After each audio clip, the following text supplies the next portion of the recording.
All right, guys, we're on the last act, Act 5, Scene 1. Pretty much the last part of this book, so let's finish it up. So, Act 5, Scene 1. Enter Lorenzo and Jessica. Wow, Lorenzo.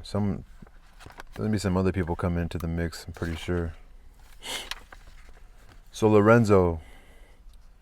The moon shines bright in such a night as this, when the sweet wind did gently kiss the trees, and they did make no noise. In such a night, Troilus, methinks, mounted the Trojan walls, and sighed his soul toward the Grecian tents where Cressid lay that night. So a little side note, Troilus was the son of King Priam of Troy. His lover, Cressida, was sent to the Greek camp where she betrayed him. So this is what Lorenzo was saying in contemporary American English. The moon's bright tonight. I think that on a night like this, when the wind blew the trees so gently that they didn't make a sound, Troilus climbed up onto the walls of Troy and sighed for Cressida in the Greek camp. So Jessica, in such a night did Thisbe fearfully overtrip the dew and saw the lion's shadow himself and ran dismayed away. A little side note, Thisbe had agreed to meet her lover Paramus, but was frightened away by a lion. Paramus killed himself because he thought the lion had eaten her, and Thisbe killed herself when she found Paramus dead. So what Jessica was saying, on a night like this, Thisbe saw the lion's shadow and ran away in fear.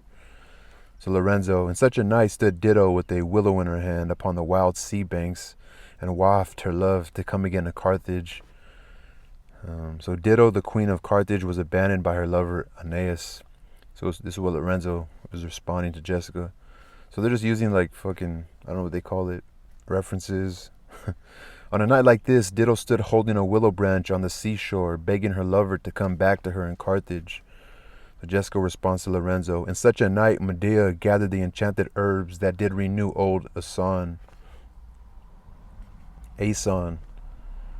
So Medea used her magic to help her lover, Jason's father. Later, Jason betrayed her, and she murdered their children in revenge. So this is what Jessica was saying. On a night like this, Medea gathered magic herbs to rejuvenate old Aeson.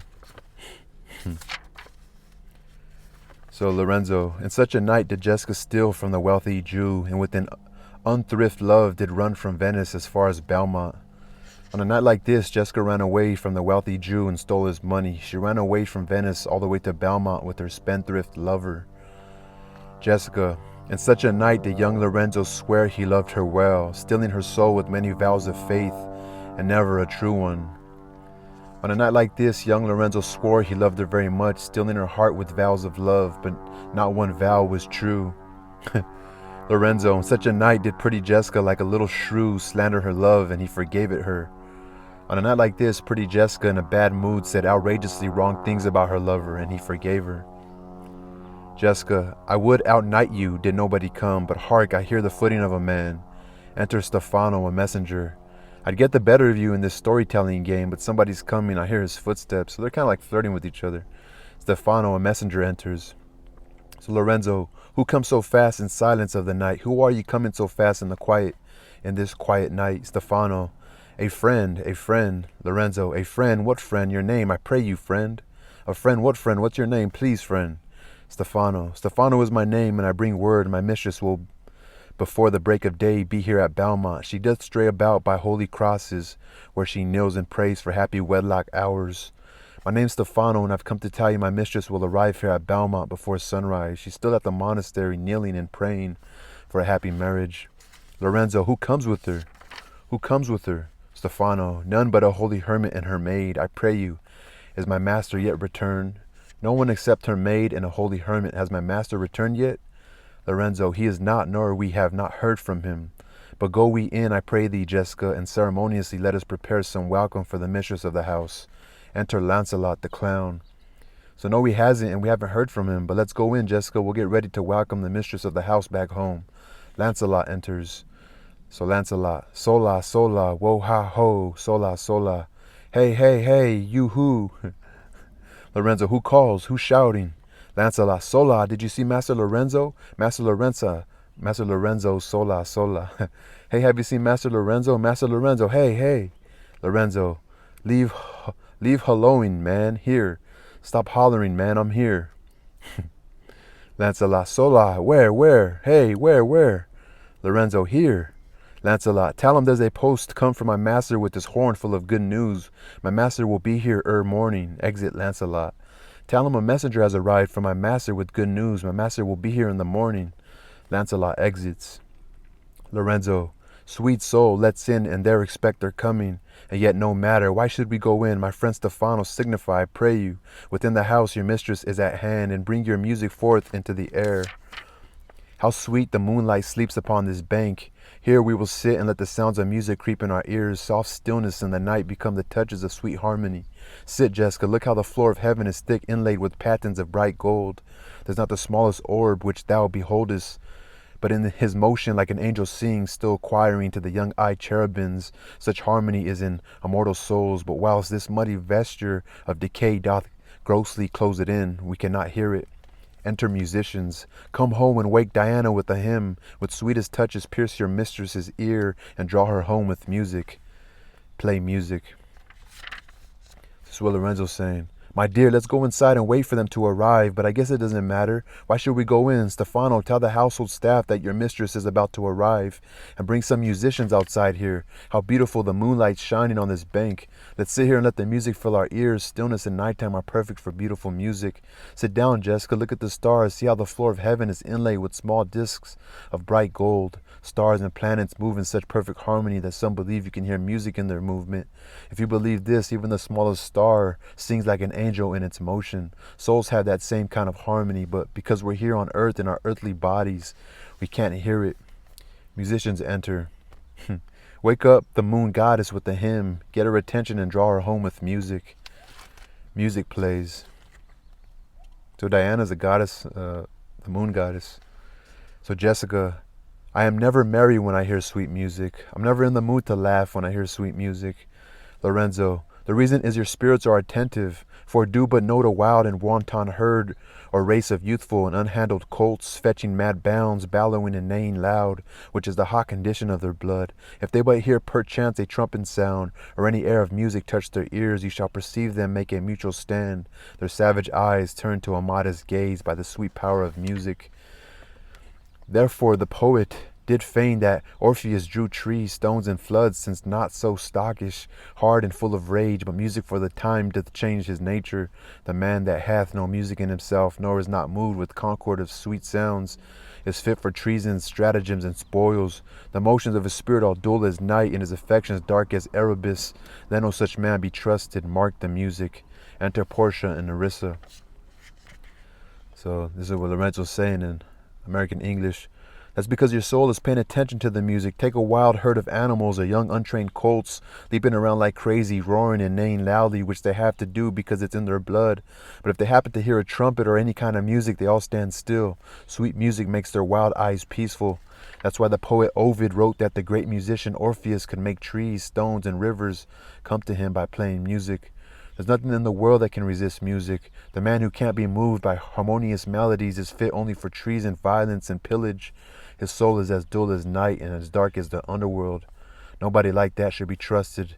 Pay attention to the music. Portia and Nerissa enter. So Portia, that light we see is burning in my hall. How far that little candle throws his beams. So shines a good deed in a naughty world. That light we see is coming from my hall. Look how far that little candle sends its light. That's the way a good deed shines in a naughty world. Nerissa, when the moon shone, we did not see the candle. While the moon was shining, we didn't even notice the candle. Portia, so doth the greater glory dim the less. A substitute shines brightly as a king until a king be by, and then his state empties itself, as doth an inland brook into the main of waters. Music, hark. While brighter lights always dim the smaller ones, a governor shines as brightly as a king until a king is nearby, and the governor suddenly looks like a nobody. Music, listen.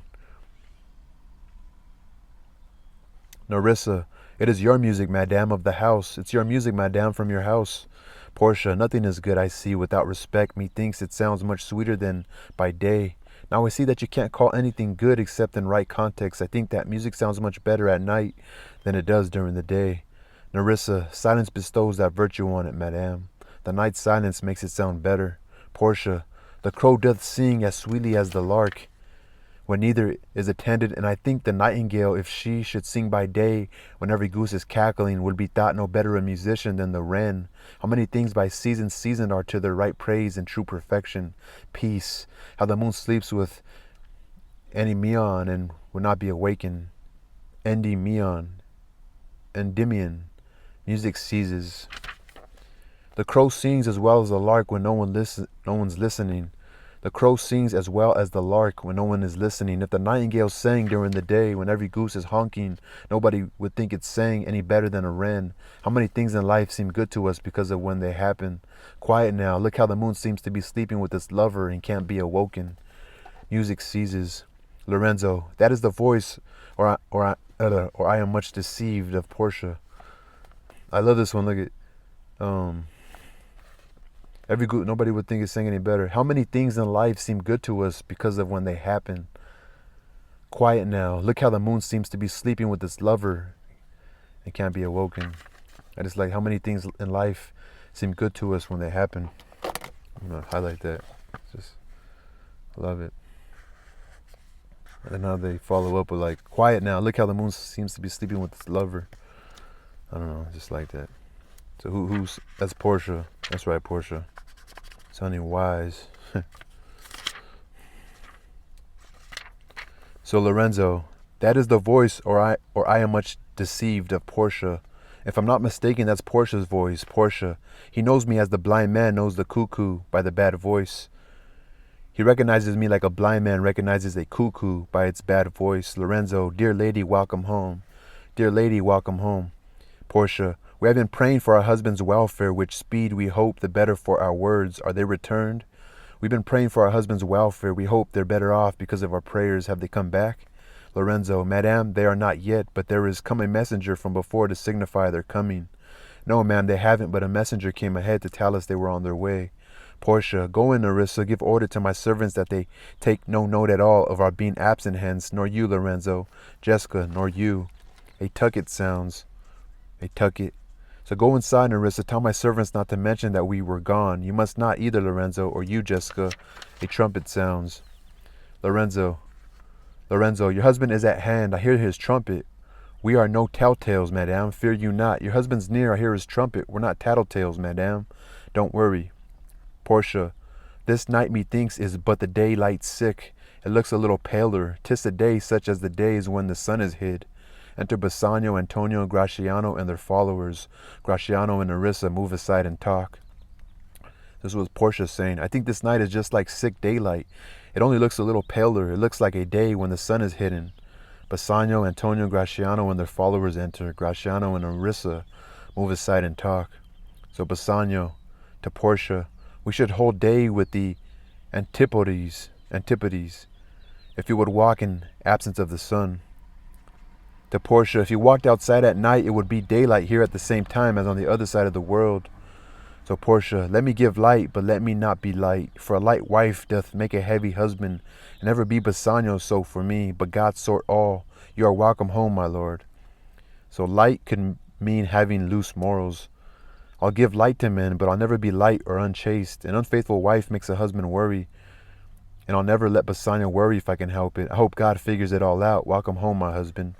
Bassanio, I thank you, madame. Give welcome to my friend. This is the man, this is Antonio, to whom I am so infinitely bound. So Bassanio, thank you, darling. I'd like to introduce you to my friend. This is Antonio, my dearest friend. We are closely tied. Portia, you should in all sense be much bound to him, for as I hear he was much bound for you. You should be tied to him, since he tied himself up so much for you. Antonio, no more than I am well acquitted of, but I've been paid back well. So Portia, sir, you are welcome to our house. You are very welcome to our house. It must appear in other ways than words, therefore I scant this breathing courtesy. Sir, welcome to our house, but action speaks louder than words, so I'll cut short these polite words. So Graciano to Nerissa, by yonder moon I swear you do me wrong. In faith I gave it to the judge's clerk. Would he were jelt that had it for my part, since you do take it, love, so much at heart. So Graciano to Nerissa, I swear by that moon over there that you're doing me wrong. I'm telling the truth. I gave it to the judge's clerk. I wish the guy I gave it to had been castrated, since you're getting so upset about it. So Portia, a quarrel, ho, already? What's the matter? What, an argument already? What's the matter? Graciano, About a hoop of gold, a paltry ring that she did give me, whose posy was for all the world like cutler's poetry upon a knife, love me and leave me not. We're arguing about a hoop of gold, a cheap little ring she gave me that had a little inscription on it, nothing more than a knife maker's attempt at poetry. It said, love me and don't leave me. Nerissa, what talk you of the posy or the value? You swore to me when I did give it you that you would wear it to your hour of death, and that it should lie with you in your grave, though not for me. Yet for your vehement oaths you should have been respective and have kept it. Gave it a judge's clerk? No, God's my judge. The clerk will never wear hair on his face that had it. How can you talk about the quality of the poem or the value of the ring? You swore to me when I gave it to you that you would wear it till you died, that it would be buried with you. If you didn't want to take care of it for my sake, you should have just because you made so many vows that you take care of it. You should have just because you made so many vows that you take care of it. And now you claim you gave it to a judge's clerk? No, I swear to God that clerk will never grow a beard on his face. Graciano, he will, and if he lives to be a man. He will if he lives long enough to become a man. Nerissa, if a woman lives to be a man. Yes, if a woman grows up to be a man. Graciano, now by this hand I gave it to a youth, a kind of boy, a little scrubbed boy no higher than myself. The judge's clerk, a prating boy that begged it as a fee. I could not from my heart deny it to him. I swear I give it to a youth, a kind of boy, a little stunted boy, no taller than yourself. He was the judge's clerk, a chatty boy who wanted it as a fee. I didn't have the heart to say no to him. Portia, you were to blame. I must be playing with you. I must be playing with you to part so lightly with your wife's first gift, a thing stuck on with an oath upon your finger, and so riveted with faith into your flesh. I gave my love a ring and made him swear never to part with it, and here he stands. I dare be sworn for him he will not leave it nor pluck it from his finger for the wealth that the world masters. Now in faith, Graciano, you give your wife too unkind, a cause of grief, and twere to me I should be mad at it. So this is what Portia's saying. I have to be honest with you, you were wrong to give away your wife's first gift so thoughtlessly, a thing you swore to keep on your finger and bound faithfully to your body. I gave my lover a ring and made him swear never to lose it or give it away. And here he is. I'd swear he wouldn't leave it behind or even take it off his finger for all the money in the world. To tell the truth, Graciano, you're giving your wife a valid reason to get upset. If it were me, I'd be very upset too. So here comes Bassanio aside. Why, I were best to cut my left hand off and swear I lost the ring defending it. So he says it to himself, Bassanio. Maybe I should cut off my left hand and swear I lost the ring defending it. Graciano, my lord Bassanio gave his ring away unto the judge that begged it and indeed deserved it too. And then the boy, his clerk, that took some pains in writing, he begged mine, and neither man nor master would take aught but the 2 rings. Bassanio gave his ring to the judge who asked for it and deserved it too. And then his clerk who went to a lot of trouble with the writing begged for mine. Neither of them would take anything but the 2 rings. Portia, what ring gave you, my lord? Not that, I hope, which you received of me. Which ring did you give away, my lord? Not the one I gave you, I hope. Bassanio, if I could add a lie unto a fault, I would deny it. But you see my finger hath not the ring upon it. It is gone. If I could make things better by lying, I'd deny it. But you see my finger doesn't have the ring on it. It's gone. Portia, even so a void is your false heart of truth. By heaven, I will never come in your bed until I see the ring. Just as there is no ring on your finger, there's no truth in your heart. I swear I'll never get into your bed until I see the ring again. So Nerissa to Graciano, nor I in yours till I again see mine. It's funny. So to Graciano, Nerissa saying, me neither until I see mine again. So Bassanio, sweet Portia, if you did know to whom I gave the ring, if you did know for whom I gave the ring, and would conceive for what I gave the ring, and how unwillingly I left the ring when naught would be accepted but the ring, you would abate the strength of your displeasure.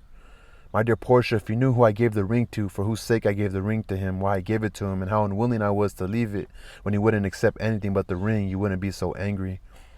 So Portia, if you had known the virtue of the ring, or half her worthiness that gave the ring, or your own honor to contain the ring, you would not then have parted with the ring. What man is there so much unreasonable if you had pleased to have defended it with any terms of zeal, wanted the modesty to urge the thing held as a ceremony? Nerissa teaches me what to believe. I'll die for 'tis but some woman had the ring. If you know how much that ring meant, how the woman who gave it to you is worth, or how much the woman who gave it to you is worth, or how much your honor depended on your keeping the ring, you wouldn't have let it go. Who would be so unreasonable as to insist on taking the ring if you defended it with any kind of zeal? Who would have had so little self-restraint that they'd insist on getting a ring with ceremonial value? Nerissa's got the right idea. I'll bet my life you gave some woman the ring. Bassanio, No, by my honor, madame, by my soul, no woman had it but a civil doctor, which did refuse 3,000 ducats of me, and begged the ring, the which I did deny him, and suffered him to go displeased away, even he that did uphold the very life of my dear friend. What should I say, sweet lady? I was enforced to send it after him. I was beset with shame and courtesy. My honor would not let ingratitude so much besmear it. Pardon me, good lady, for by these blessed candles of the night, had you been there, I think you would have begged the ring of me to give the worthy doctor. This is what Bassanio's saying. No, I swear, madame, no woman got it from me, but an expert in civil law who refused 3,000 ducats, but asked instead for the ring, which I denied him. I watched him leave looking discontented, even though he had saved the life of my good friend. What could I say, my dear? I had to send it to him. I was ashamed and wanted to show my good manners. I just couldn't dishonor myself by acting ungrateful to him. Please forgive me, good lady. If you'd been there, I think you would have begged me to give him the ring. So look, Portia.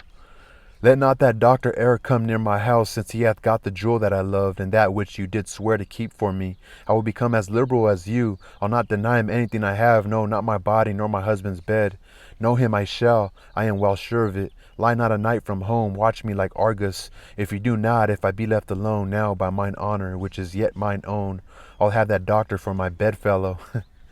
Don't let that lawyer ever come near my house, since he has the jewel I love, which you swore you'd keep forever. I'll be as generous as you were to him. I won't deny him anything of mine, including my own body and my husband's bed. I'll recognize him all right, I'm sure of it, so don't spend one night away from this house. Watch me like a hawk. If you don't, if I'm left alone, I swear I'll have that legal expert as my bedfellow. Meaning she'll fuck him. So Nerissa de Gratiano, and I his clerk, therefore be well advised how you do leave me to mine own protection. So Nerissa de Gratiano, and I'll have his clerk as mine, so be careful when you leave me to my own devices. So they're fucking with their husbands. So Gratiano, well, do you so, let not me take him then, for if I do, I'll mar the young clerk's pen. Well, go ahead, but don't let me catch him, because if I do, I'll break that clerk's pen. Antonio, I am the unhappy subject of these quarrels. All these quarrels are about me. That's what he pretty much said. I am the unhappy subject of these quarrels. All these quarrels are about me. So Portia, sir, grieve not you. You are welcome notwithstanding. Don't be upset. You're welcome in our home in spite of everything that's going on. Oh, yeah, Antonio stepped in. He's like, fuck, you guys are fighting over me. So Bassanio, Portia, forgive me this enforced wrong, and in the hearing of these many friends, I swear to thee, even by thine own fair eyes, wherein I see myself. So Portia cuts him off. So anyway, Bassanio's saying this. Portia, forgive me for this mistake that I had to make. All these friends are my witnesses, so I swear to you. I swear by your beautiful eyes in which I see myself reflected. That's when Portia cuts him off. Mark you but that, in both my eyes he doubly sees himself, in each eye one. Swear by your double self, and there's an oath of credit. Did you hear that? He sees himself in my two eyes, so there's two of him. He should swear by his two-faced self, and that's an oath I'll believe. So Bassanio, pardon this, nay, but hear me. Pardon this fault, and by my soul I swear I never more will break an oath with thee. No, just listen to me. If you forgive my mistake, I swear I'll never break an oath with you again. Antonio comes in. I once did lend my body for his wealth, which but for him that had your husband's ring had quite miscarried. I dare be bound again, my soul upon the forfeit, that your lord will never more break faith advisedly. I lent my body once to make him rich. If it hadn't been for the gentleman who now owns your husband's ring, my body would have been lost. I'd be the guarantee again, promising my soul this time as penalty if your husband ever breaks a vow again knowingly. Portia, giving Antonio a ring. So she gives Antonio a ring. Then he shall be his surety. Give him this, and bid him keep it better than the other. Then you'll be my guarantee. Give him this, and tell him to hold on to it better than the other one. So Antonio, giving Bassanio Portia's ring. Here, Lord Bassanio, swear to keep this ring. He gives Bassanio Portia's ring and says, Here, Bassanio, swear that you'll keep this ring. So Bassanio, by heaven, it is the same I gave the doctor. My God, it's the same one I gave the judge. Portia, I had it of him. Pardon me, Bassanio, for by this ring the doctor lay with me. I got it from him. I'm sorry, Bassanio, but the legal expert slept with me in exchange for this ring. So Nerissa, taking out a ring. And pardon me, my gentle Gratiano, for that same scrubbed boy, the doctor's clerk, in lieu of this, last night did lie with me. So Nerissa, she takes out a ring. And I'm sorry too, Gratiano, but that stunted lawyer's clerk slept with me last night in exchange for this ring. So Graciano, why, this is like the mending of highways in summer where the ways are fair enough. What, are we cuckolds we have deserved it? This is like fixing roads in the summer when they don't need to be fixed. What, did you cheat on us before we deserved it? It's funny he mentions cuckolds. I don't know why I'm highlighting that word, but for my daughter, you're gonna laugh when you get older and when you highlight that word. So there's fucking with their husbands saying they slept with the people they were impersonating. It's pretty funny. So Portia, speak not so grossly. You are all amazed. Takes out a letter. Here is a letter. Read it at your leisure. It comes from Padua, from Valerio. There you shall find that Portia's was the doctor, Nerissa there her clerk. Lorenzo here shall witness I set forth as soon as you, and even but now return. I have not yet entered my house. Antonio, you are welcome, and I have better news in store for you than you expect. Gives Antonio another letter. Unseal this letter soon. There you shall find 3 of your argosies are richly come to harbor suddenly. You shall not know by what strange incident I chanced on this letter, or what strange accident I chanced on this letter. This is what Portia's saying. Don't be crass. You all look confused. She takes out a letter. Here's a letter. Read it at your leisure. It comes from Padua, from Valerio. You'll find out that Portia was the lawyer and Nerissa was her clerk. Lorenzo here will testify that I left the house right when you did and just returned. I haven't yet entered my house. Antonio, welcome. I have better news than you expect in store for you. She gives Antonio another letter. Open this letter. You'll find out that 3 of your ships have suddenly arrived in the harbor loaded with a great deal of wealth. You'll never guess what a strange coincidence it was that I came across this letter. Oh shit, so Lorenzo actually. So Antonio. Not Lorenzo, Antonio. So he didn't lose his ships. So Antonio, I am dumb. This is what he says that in Shakespearean language. But in American English, he's saying, I'm speechless. Bassanio to Portia, were you the doctor and I knew you not? So Bassanio to Portia, you were the doctor, I didn't even recognize you. And I didn't even recognize you? So Graciano to Nerissa, were you the clerk that is to make me cuckold? So Graciano to Nerissa, were you the clerk with whom my wife's going to cheat on me? Nerissa, ay, but the clerk that never means to do it unless he live until he be a man. Yes, but the clerk will never do it unless he grows up to be a man. Bassanio to Portia, sweet doctor, you shall be my bedfellow. When I am absent, then lie with my wife. Bassanio to Portia, my sweet lawyer, you'll be my bedfellow. When I'm not there, you can sleep with my wife. Antonio, sweet lady, you have given me life and living, for here I read for certain that my ships are safely come to road. So Antonio, Madame, you've given me life and given me a living too. I've read in this letter that my ships have safely come to harbor. So Portia, how now, Lorenzo? My clerk hath some good comforts too for you. How are you, Lorenzo? My clerk has some comforting news for you too. Nerissa, ay, and I'll give them him without a fee. Gives Lorenzo a document. There do I give to you and Jessica from the rich Jew a special deed of gift after his death of all he dies possessed of. So Nerissa, yes, and I'll give it to him for free. She gives Lorenzo a document. This is from the rich Jew for you and Jessica. It's a special testament. After he dies, you'll inherit everything he owns. So Lorenzo, fair ladies, you drop manna in the way of starved people. Ladies, you're dropping bread from the heavens to starving people. Portia, it is almost morning, and yet I am sure you are not satisfied of these events at full. Let us go in and charge us there upon interrogatories, and we will answer all things faithfully. It's almost morning, but I'm sure you're not fully satisfied about what happened. Let's go inside and we'll answer all your questions truthfully. So Graciano, let it be so. The first interrogatory that my Nerissa shall be sworn on is whether to the next night she had rather stay or go to bed now, being 2 hours today. But were the day come, I should wish it dark, that I were couching with the doctor's clerk. While I live, I'll fear no other thing so sore as keeping safe Nerissa's ring. Exeunt. So Graciano, to end Act 5, Scene 1. All right then, my first question for Nerissa is whether she'd rather wait till tomorrow night or go to bed now, since there are only 2 more hours till morning. When the day comes, I'll wish it were nighttime so I could sleep with the legal expert's clerk. In any case, I won't worry about anything for the rest of my life more than keeping Nerissa's ring safe. They exit.